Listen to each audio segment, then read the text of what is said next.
تو همون قسمت قدام گردن هست، بهش میگیم عضله پلاتیسما، عضله پیری. توی پیری این عضله پلاتیسما یکی از کارهایی که برای ما انجام میده اولا که عملش اینه که چین زیرگری به ما میده. اما توی پیری یعنی از 50 به بعد 60 به بعد این عضله ضعفش منجر به چروک شدن زیر گردن میشه.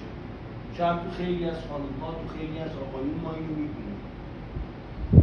این عضله توی کتاب‌های مختلف نوشته که توی جویدن، توی بسته شدن فک به ما کمک می‌کنه.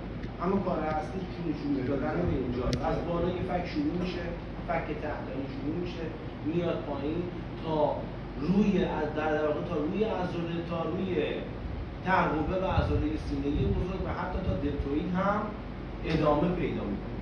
شما موظف هستید که